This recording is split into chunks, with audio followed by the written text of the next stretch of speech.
તો અહીં ઉપર આપણે સેટિંગ કરવાનું હોય છે। જો આ એક સાઈડ છે મારો અંગૂઠો છે, એ બાજુ આપણે 3 દાંડવાની વીણી છે, તો 3 ફીટ કરી શકીએ આપણે કરવા હોય ને તો ફેમિલી આ છે ખાંભા ગામની નદી। ફેમિલી સ્વાગત છે નવા વ્લોગમાં। કેમ છો બધા? મજામાં જશો? તો આપણે આજે આ વ્લોગ ઘરેથી ચાલુ કરી દીધો છે। આજે વાડીએ કેમ કે જવાનું નથી, વરસાદ ચાલુ હતો અને થોડોક બ્રેક પડ્યો છે, તો આપણે વ્લોગ ચાલુ કર્યો છે। અને કાલે સાંજે ફૂલ વરસાદ હતો, આખી રાત વરસાદ વરસ્યો ને સવારમાં પણ વરસાદ હતો। એના કારણે આપણી નદી જે ખાંભા ગામમાં જે નદી છે એ નદીમાં પણ પાણી આવી ગયું છે। હું તમને વાડીએ જાય એટલે રસ્તામાં આવશે, હું તમને બતાવી વિડીયોમાં। અને આપણા વાડામાં પણ હવે લીલોતરી થઈ ગઈ છે એકદમ, કેમ કે બધા ઝાડવા છે બધા એકદમ કોરાઈ ગયા છે અને ખડ પણ ઉગી ગયું છે। ઉનાળામાં એકદમ કંઈ ન જોવા મળે તમને, સૂકું હોય, અને અત્યારે એકદમ લીલોતરી છે। હું તમને બતાવું આગળ, બધું હવે લીલું થઈ ગયું। જો ખડે થઈ ગયું નીચે, આ ઝાડવા બધા લીલા થઈ ગયા। જો સીતાફળી તો ઉનાળામાં એક પાંદડું તમને દેખાતું ન હોય સીતાફળીનું। અને આ છે ઓલો કપાસ, જે ઓલા ગલકા જેવા એમાં એના ઓલા થાય સિંગુ એની। આ કેવડો મોટો જબ્બર થઈ ગયો। અને આ છે દેશી બાવળ, અને બાજુમાં છે આપણે જીઓનો ટાવર। અને હું તમને એક યુનિક વસ્તુ બતાવું હવે, કે જે આગળના જમાનામાં બધી વસ્તુ એનાથી જ થતી, વાવેતર બધું એનાથી જ કરતા, અને આ અત્યારે આધુનિક જમાનામાં બધે જે ઓટોમેટિક ઓળણી આવી ગઈ છે, એના કરતાં બેસ્ટ વસ્તુ છે હું તમને આગળ બતાવું।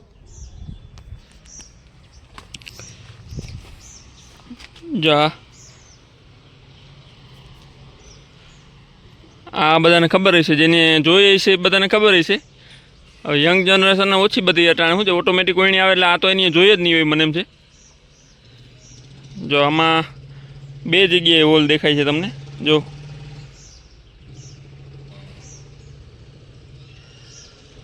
આ બાજુ 3 દાંડવાની છે, અને ઉપરની સાઈડમાં 2 દાંડવા માટે, અને નીચે તો બધું સરખું જ છે। જો નીચે 3 દાંડવા જોડવાના, અને અહીં ઉપર 2 કરવા હોય તો 2 થઈ શકે એ રીતે। આખી અલગ વસ્તુ છે આ ભાઈ। અને આની જે વાવણી કરતા હોય એકલો એક આ બી પણ ઓરતા જવાના, બળદુની રાહે પકડવાની, અને બધું ભેગું કરવાનું। જો આમાં ઉપર એમાં નામે લખેલું છે, પહેલાંનું શ્રી રામ લખેલું છે, દેખાય તો તમને। અને આ બધું હવે ક્યાંક ક્યાંક જોવા મળે છે, હવે નથી મળતી બહુ જોવા। હાલો તો હું તમને આગળ વાડીએ જઈને નદીમાં પૂર બતાવું। તો અહીં ઉપર આપણે સેટિંગ કરવાનું હોય છે। જો આ એક સાઈડ છે મારો અંગૂઠો છે, એ બાજુ આપણે 3 દાંડવાની વીણી છે, તો 3 ફીટ કરી શકીએ આપણે કરવા હોય ને તો। અને આ સાઈડનું બંધ કરી દેવાનું, પછી આ સાઈડમાં 2 જ છે। જો 1 અને જા 2 એ રીતે આખું અલગ એનું સેટિંગ જ એ રીતે છે। આપણે 3 દાંડવે વાવેતર કરવું હોય તો થઈ શકે, અને 2 દાંડવે કરવું હોય તો થઈ જાય। પહેલાં તો વધારે પડતું 2 દાંડવામાં જ વાવેતર થતું, અને હવે બધું અલગ અલગ 5 દાંતે 9 દાંતે વાવેતર કરે છે બધાય।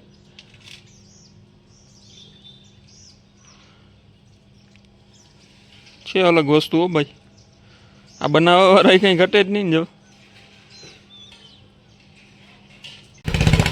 તો ફેમિલી આ છે ખાંભા ગામની નદી।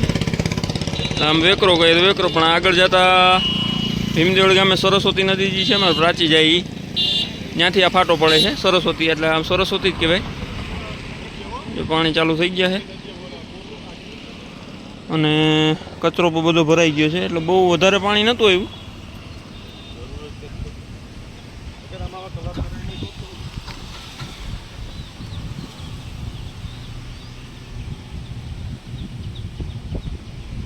અને 2 ફાટા પડે છે આગળ જતા। એક આપણે અહીં બાપુની વાડીએ જતા, આપણે જે બગીચોનો જોતા વિડીયોમાં, એ જવાનો રસ્તો છે। જો અહીંયા આગળ એક આ બાજુ જાય છે નદી, અને બીજી આ બાજુ નદી જાય છે। અત્યારે તો બહુ પાણી ઉતરી ગયું, ઘણું ઉતરી ગયું પાણી।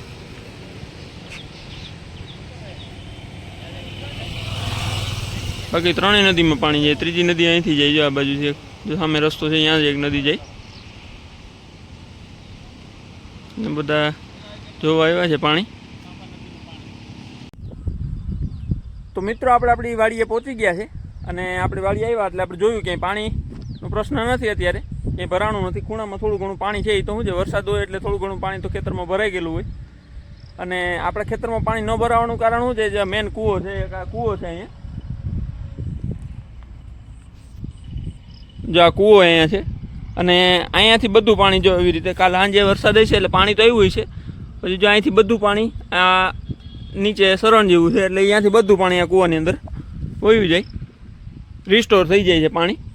અને કૂવો રિસ્ટોર કરવો બહુ જરૂરી છે અત્યારે તો. પાણી જેમ જમીનમાં જાય એમ ફાયદાકારક છે જેમ, અને બાકી નદીનું પાણી આવે તો વયું જાય છે. જેમ કૂવાની અંદર પાણી જાય ને તો જ સામે તળમાં પાણી રહે. એટલે અત્યારે તો હવે વાંધો નહીં આવે, જ્યાં સુધી કૂવો નહીં ભરાય ને ત્યાં સુધી તો કંઈ પ્રોબ્લેમ જ નહીં આવે પાણીનો. પછી કૂવો જ્યારે ભરાઈ જાય પછી ખેતરમાં પાણી તમને દેખાય વધારે, એટલે પછી તો આખા ખેતરમાં સમજો ને પાણી હશે. પણ 1-2 કલાક પાછી વરાપ આપી દે એટલે બધું પાણી પાછું ખેતરમાં થી કૂવામાં અંદર વયું જાય છે. અને અતિ વરસાદ આવી છે તો પાણી તો ખેતરમાં દેખાય જ, કેમ કે અતિ વરસાદને તો કંઈ પૂગે નહીં. એક ધારો વરસાદ ચાલુ રહે, વરાપ ન આવે તો પાણી ક્યાંય જવાનું નથી. અને માંડવી હવે સારી થઈ ગઈ એમ તો પહેલાં કરતાં. થોડી ઘણી પારવી છે, થોડાક ભાગમાં ઉપર ભાગમાં પારવી છે થોડીક, અને એક અમે ભાગમાં પારવી છે થોડીક. બાકી તો બી અડધામાં તો આપણે પાછા ચોપી દીધા રીટાને, એ પણ ઉગી ગયા છે. એ હું તમને આગળ બતાવું વિડીયોમાં. જે આપણે માંડવી જે પારવી થઈ હતી અહીંયા ચોપી જો, એટલે આવડા કોકો મોટા જે ખાલા હતા એમાં પાછી આપણે ચોપી દીધી હતી માંડવી, એટલે ઉગી ગઈ છે કમ્પ્લેટ.